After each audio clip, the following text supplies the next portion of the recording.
Welcome everybody. Day 21 of the Democrat shutdown. It's now 3 weeks since the Democrats have decided to close the entire federal government. I mentioned yesterday when we were gathered that this is now the longest full shutdown in American history. And yet again, Senate Democrats voted for the 11th time, 12 times overall, when you count House and Senate Democrats, to prolong the pain and keep the government closed. So we want to talk very briefly with you this morning about what that means, and then we're going to give you a little update on the Epstein matter. So far, this is what it means. So far, what this shutdown has caused to the economy and to the people of this country is really unconscionable. The U.S. economy has now lost hundreds of billions of dollars. We have federal workers who are desperate for pay and uncertain when they will get their next paycheck. You got families wondering if they'll go without food assistance next month because many people rely upon that. New federal loans and disaster aid have come to a complete halt, and the stewards of our nuclear defense stockpile are being sent home on furlough. Think of the implications of all this. All of it hurts the economy, it hurts our national security, and it hurts the American people, and the Democrats seem not to care. I was watching Republican Senate Majority Whip Barrasso this morning on an interview, and he said it, I think, very succinctly. He said the Democrats are practicing the politics of pain. I'm not sure I could say that any better. That's exactly what it is. And you think of what's happening right now. Think of what they have demanded in exchange as a ransom, the hostage they've taken to reopen the government. They're demanding taxpayer-funded health benefits be restored to illegal aliens. They're demanding that we spend billions of dollars overseas for ridiculous programs that the American people do not support. They want to claw back the $50 billion that we just got signed into law on July 4th to support our rural hospitals and all sorts of other crazy things. They're demanding taxpayer-funded health benefits for illegal aliens instead of agreeing to pay our men and women in uniform and provide vital health services and all the things that our most vulnerable Americans depend upon. It is unforgivable. And this is an indisputable fact. Everybody can see this, and everybody in this room knows what I'm about to say is true. Chuck Schumer and Hakeem Jeffries are terrified of their far left base in New York and around the country. So they have given in to their demands to shut down the government so that they themselves can get the left's approval and somehow salvage their political careers. That is the whole story in one sentence, okay? That's why Schumer said shamelessly that every day of the shutdown gets better for us. Who's the us? He's talking about he and Hakeem and the Democrats who are afraid of the far left base. So today I want to put a finer point on some of the very real consequences we're seeing and what they mean for Americans around the country. And I'll zoom in on some of these key Democrat states where the senators continue to dig their heels in and vote against opening the government. Yesterday from NBC News, here's the headline: air traffic control staffing issues cause flight delays across the country. The Secretary of Transportation said 53% of flight delays are now due to staffing issues, and usually that number is 5%. From Colorado, food banks face growing crises as shutdown impacts become a reality. That's the headline from Sky High News. What are Colorado's two Democrat senators doing? You've got Hickenlooper and Bennett. They have both now voted 11 times to keep the government closed. Virginia. Here's the headline yesterday, KSL. Virginia employees fear shutdown's impact on veterans' medical care. And meanwhile, there are two Democrat senators, Tim Kaine and Mark Warner, have voted repeatedly to put their thumb in the eye of those veterans. And they won't end this pain. From Hawaii, Hawaii News Now says, headline, government shutdown impacts telehealth for seniors in Hawaii.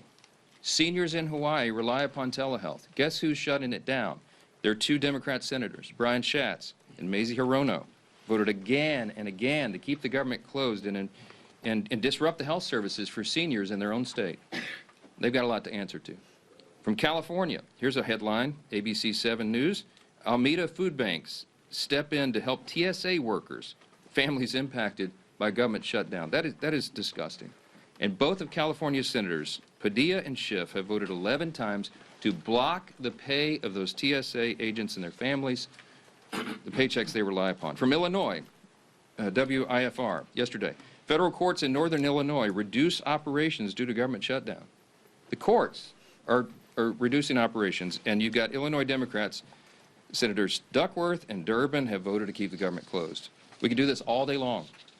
That's a sample. Democrats used to care about the harm that shutdowns caused hardworking Americans, but now we can all see very clearly that was always based on politics and not principle, because they have thrown the principle out the window. And yesterday, there was an article from The Hill that laid bare that very fact. A Democrat senator was speaking anonymously and admitted, quote, people are going to get hammered if they vote for the House passed bill to reopen the government. The clean, nonpartisan CR, they're going to get hammered. Another insider said in that same story, quote, we would have enough votes to reopen the government if people were not terrified of getting the guillotine, okay? They mean it metaphorically, but in a political sense, that's exactly what they're concerned about. Now think about the fact that we're just laying out here. These are simple facts. We come out here every morning and remind the American people of what's going on. Do not let them distract you from the facts. The American people would have an open government if Democrats were not terrified of their radical base. That is the headline. Every single one of you should write that. That's the ugly truth. The Democrats are not governing in good faith. They're covering their own tail. They're out here decrying the so-called forthcoming health care crisis, they say. It's the one that they themselves created. The Democrats created Obamacare. They're the ones that created a subsidy with an expiration date. They're the ones that did all of this. Republicans are trying to fix it. And they're trying to blame Republicans for the crisis they themselves created. They cry foul when we won't bail them out of their own shutdown. I don't have anything to offer, as I've explained. I don't have any partisan priority I can pull off of the CR to make it more palatable for them. There's nothing to negotiate. They just have to do what they've always done in the past, that they did 13 times during the Biden administration, and they did as recently as March of this year, to open the government so that people can get their services and their paychecks. And they go before cameras incredibly, and they just lie to the American people over and over. It's a stunning thing to watch. It's time to stop the political games. The Democrats have got to stop this so that we can get back to the work here.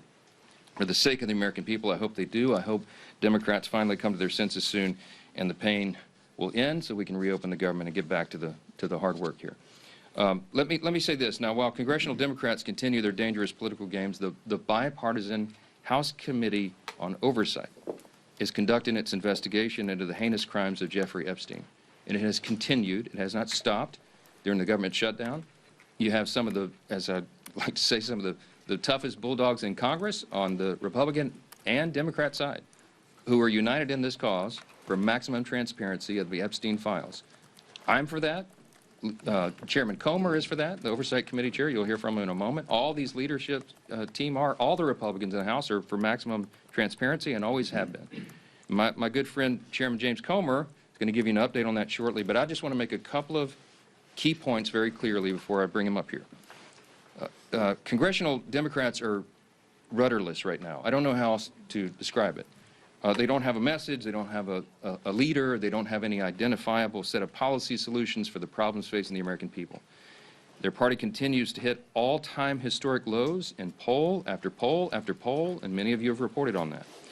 These are objective facts. They're utterly lost as a party, and everybody can see it. So what are they doing? They see a shiny object, and they latch onto it. Democrats did not say one word about the Epstein files for the entire Biden presidency. They had all the files in the Biden DOJ. They didn't say a word about it. 4 years, not a word. And suddenly now they somehow convince themselves that the Epstein files will be damaging to President Trump and Republicans in some way that they've imagined. And so they feign outrage. Let me be very clear about this. I've met with some of the Epstein victims. Some of these brave women have come forward. They were here on Capitol Hill, as you all know. We heard their stories. It's gut-wrenching. It's disgusting what they've been made to go through, and they bravely came forward. We're working around the clock to ensure that justice is served, and also as part of the oversight to figure out why justice has been delayed for so long. All credible information we will ensure is released to the public, and we also, at the same time, are fulfilling our responsibility to protect the innocent victims. By the witnesses' own testimony, these ladies who've come forward, they estimate there may be as many as 1,000 young women who were subjected to these heinous crimes. And many of them have chosen not to come forward and show their faces and reveal their names because it would compound the harm that they've already suffered. And so we want to protect those people. That's the sum total of all of this. That's our responsibility. And short of that, we want maximum transparency, and that is exactly what the American people are getting right now. That oversight investigation, they're working around the clock, and here's what the latest update, if you're not keeping track. They have now subpoenaed and released 43,000 pages of documents. They have subpoenaed and released DOJ and Epstein estate documents, with more to come. They've issued 11 deposition subpoenas, and they've released Bill Barr's deposition transcript. Just a few days ago, they released the transcript from the interview with Alexander Acosta. They requested and begun to receive suspicious activity reports from the Treasury Department, and the department is fully cooperating in that. And they published letters from Eric Holder, Merrick Garland, and James Comey stating they had no knowledge or information related to the committee's investigation. Those documents include the ones that were released on Friday of last week, okay? The Epstein estate documents include his personal phone logs, his travel logs, his financial records, the ledgers that many people have been wanting to see, and even his daily calendar. The investigation and continued document release is ongoing even as we speak. And let me say this clearly as well. The Bipartisan House Oversight Committee is already accomplishing what the discharge petition, that gambit, sought, and much more. The Epstein estate files that have been this new treasure trove, the third batch of information released right now, was not even included in the discharge petition. Didn't even think of it. And again, the investigation is bipartisan, it's nonstop, and it's far broader in scope than what is covered by the discharge petition, and has already yielded significant results. Unfortunately, some Democrats, and sadly even a couple of Republicans, have tried to make this a political issue. And they seem to be more interested in trying somehow to lay a glove on the president than in securing justice for these victims, and I think that is shameful. But as Chairman Comer will tell you, the work of the bipartisan investigation continues, and we brought him here to share with you some of those thoughts. Chairman Comer, thank you for your hard work, and take it away. Thank you. Well, thank you, Mr. Speaker. As Speaker Johnson already said, today marks the 21st day of the Schumer shutdown. Democrats' political games are hurting hardworking Americans. This week, essential federal workers won't receive their paychecks because Democrats voted against paying them.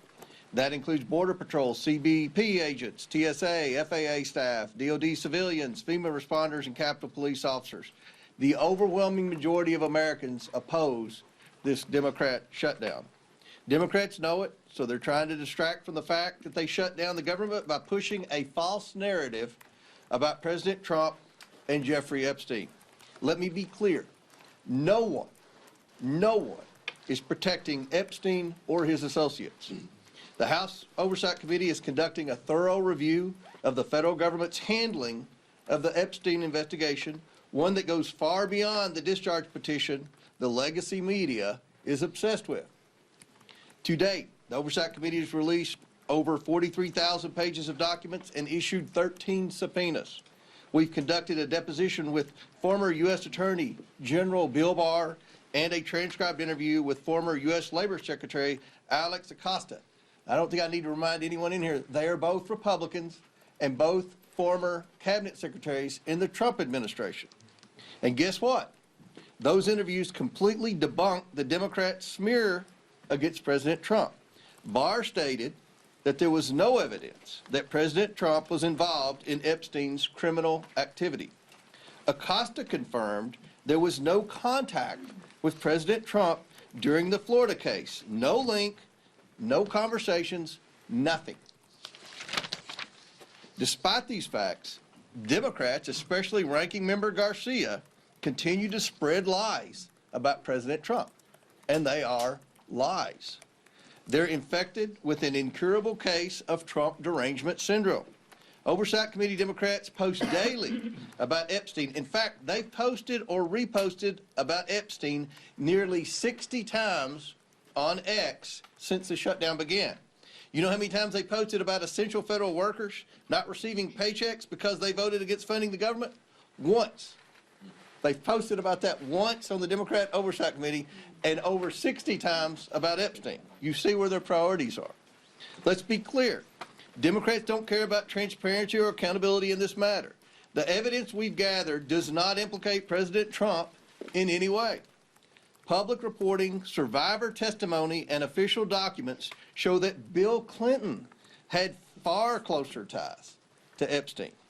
We're working to bring former President Clinton in for a deposition, but the Democrats aren't helping one bit. You would think, since we've already brought 2 former Trump cabinet secretaries in, they would be willing to bring in a Democrat who's had publicly a far closer relationship with especially Maxwell and Epstein. So why is that? That's a question every reporter should be asking Ranking Member Garcia and every Democrat on the committee. Why aren't you helping to bring Bill Clinton in for an interview and deposition just like we brought in Barr and Acosta?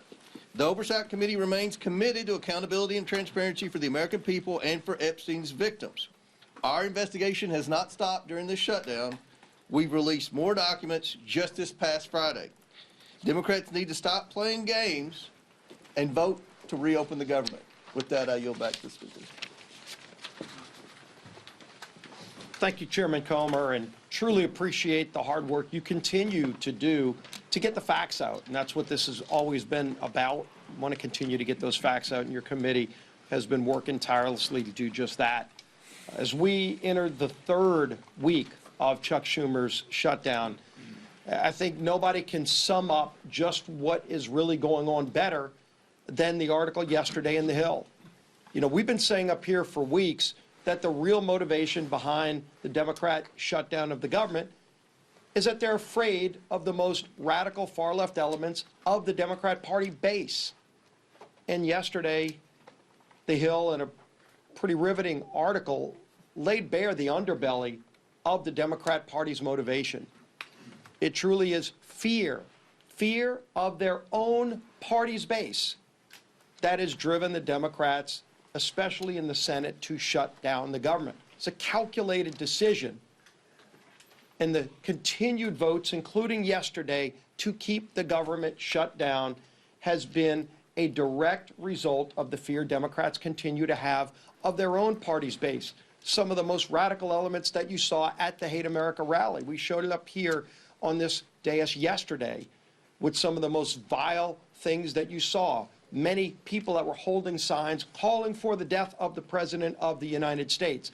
That's who Democrats in the Senate are most afraid of. And they're willing to inflict pain on millions of American families.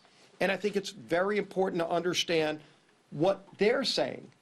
There was one Senate Democrat aide who said people are going to get hammered by their liberal base if they vote to open up the government.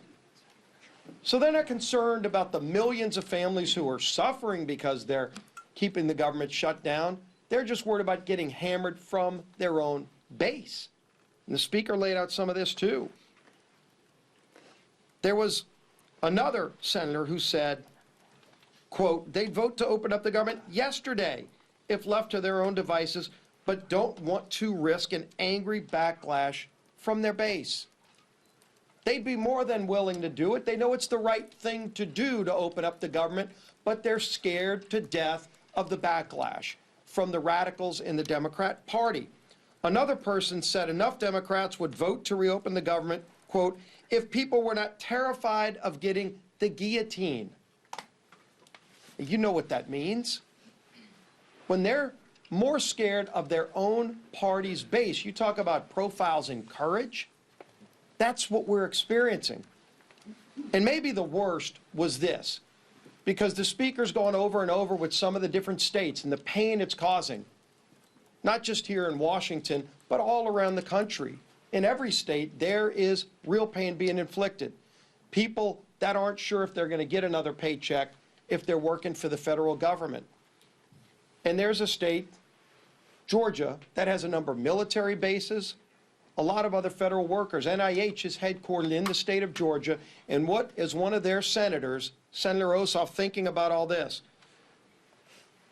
Another Democrat said, Senator Ossoff's calculation is, quote, do I vote to open the government up and get crushed and can't raise a single dollar of low-dollar money? Or do I vote to shut the government down and get $3 million from online fundraising? That's disgusting. Senator Ossoff is more concerned about getting low-dollar donations from maybe some donor in California who's going to click on an email and give him $100 for his reelection. And so he's causing suffering on tens of thousands of people in his home state of Georgia. Senator Ossoff ought to send that tainted, dirty money back. If he's raised $3 million off of the shutdown, off of the suffering he's caused, just so that he can get some more money from radicals around the country, go look at his finance report during the shutdown. The low-dollar donations that he's more concerned about getting than opening up the government, which is the right thing to do, because they're scared to death of their base, because they want to keep getting low-dollar donations from the most radical members of the Democrat Party. That's what this is about. And we've been saying it, but now that Hill article truly exposed it, with anonymous senators finally speaking freely, with other Democrat aides admitting what's really going on their side. And when they asked the speaker, gee whiz, is there something else you can offer? What is there to offer to a party who's so morally corrupt and bankrupt that they're willing to sell out the American people because they're either scared of their base or they want to just keep getting low-dollar donations from donors around the country who are rooting for chaos for America, who want to undermine this country? That's what's going on here. And the American people are figuring it out. People in Georgia are figuring it out. They know why they're seeing the suffering, and their own two senators are voting for that suffering, and now you know why. It's laid out in full display for everybody to see. We're here ready to get back to the people's work for all the American people, not just for some far-left radical base who's holding the Democrat Party in D.C. hostage. Finally show some courage, some moral clarity. All we need is 5 senators to stand up and do the right thing, and it's long past time they do it. Now, our Webb, Tom Emmer.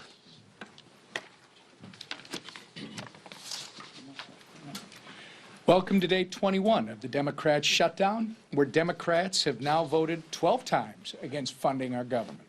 Why is that? I'm going to read the same quotes from those anonymous Democrats. People are going to get hammered if they vote for the House-passed bill. A second person familiar with the political dynamics said centrist senators are fearful of breaking with leaders while party activists are planning the anti-Trump rallies.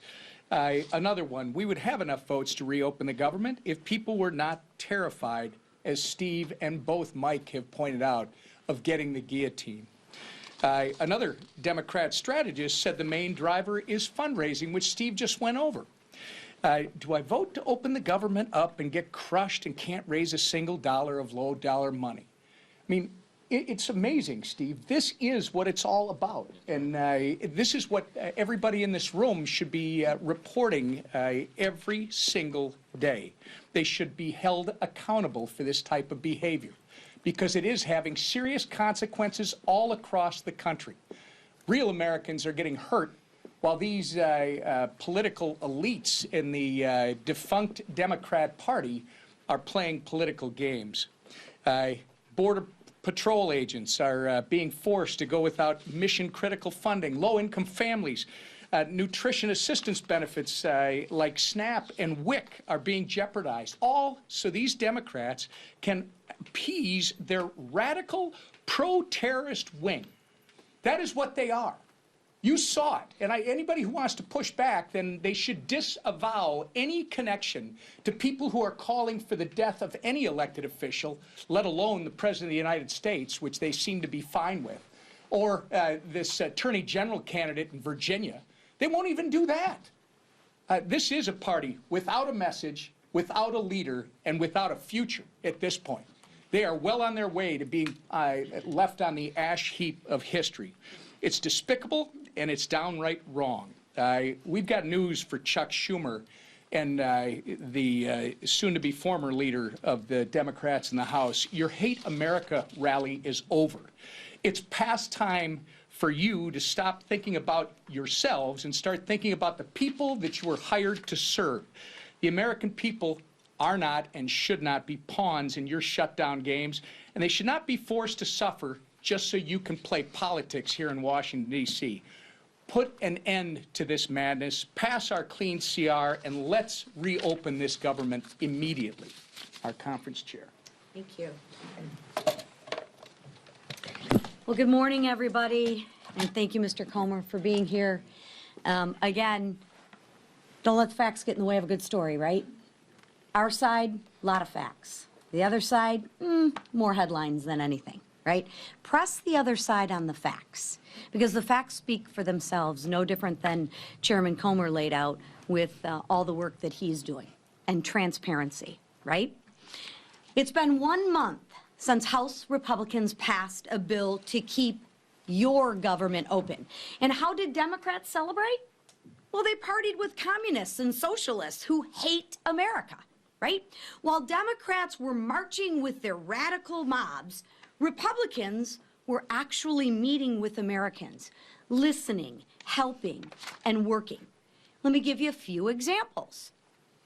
Congressman Ciscomani visited a food bank helping families with food insecurity.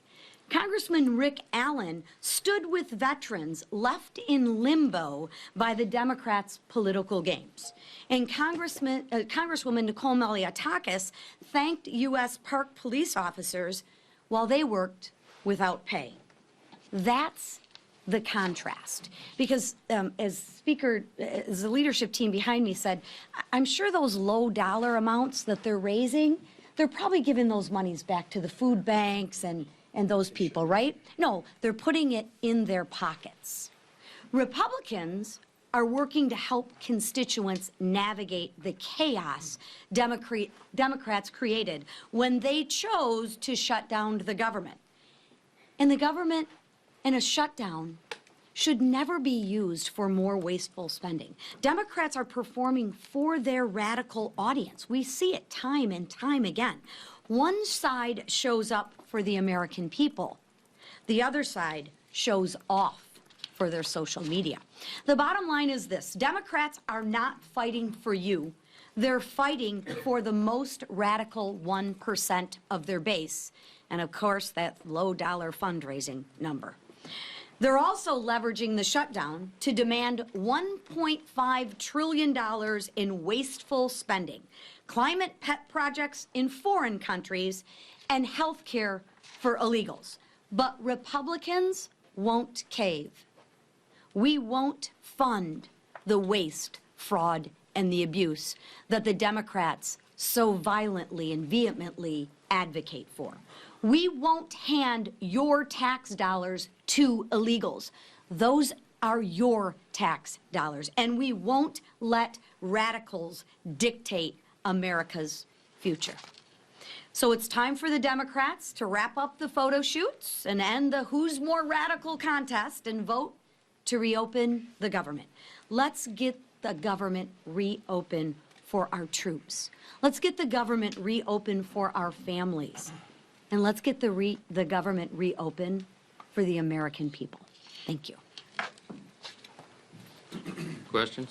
Far right, yes, sir. Yeah, a CR is only one way to fund the government, and some of your members are kind of uncomfortable with being out on recess for a month. So why not bring everybody back, work through the appropriations that you haven't passed yet, and sort of do an end run around Hakeem Jeffries? Yeah, so couple things. First of all, 99.5% of the House Republicans understand exactly what we're doing. They agree with it. We talk regularly. We'll have another conference call later today. They have been out doing very essential, very important work in their districts, and their constituents appreciate that. I mean, they've been everywhere because, as Chairwoman McClain said, they've got to help cover the bases for the crisis that's been created by the Democrats. Now, the calculus and the strategy on when I bring everybody back, people have said, are you going to change your strategy? And I've said to you all very plainly in good faith, we don't have a political strategy here. I don't have a strategy. We're just trying to do the right thing. We did what has been customary here and passed a simple CR. Again, this is really important, and it should be a headline in your journals as well. This is the first time in history that any party has shut down the government over a clean CR. It's a clean CR. That's the whole thing. There's nothing much more we can do. With regard to appropriations, the House Appropriations Committee has done its work. They got all 12 of the bills through committee, bipartisan fashion, by the way. Got them through committee. Now we got 3 off the floor. Senate got 3 off the floor. They don't match exactly, so they're going to conference committee. The appropriators are working during this period when we're not here on the floor. They're working and coordinating amongst themselves across the aisle and across chambers to get the next batch of appropes ready and teed up for House passage. As soon as we get back to regular legislative session, we look forward to doing that, and the clock is ticking. Remember this as well. The CR was set to November 21st. Was that a random date? No, that date was chosen by Republicans and Democrat appropriators, decided upon to allow for 7 additional weeks so they could finish the job that you just asked about. Right now, the great irony is the Democrats who say they want everything to be done, they are the ones that are eating up the clock. They're preventing that very thing from happening. So many of you have asked me in the hallway, is November 21st going to allow enough time?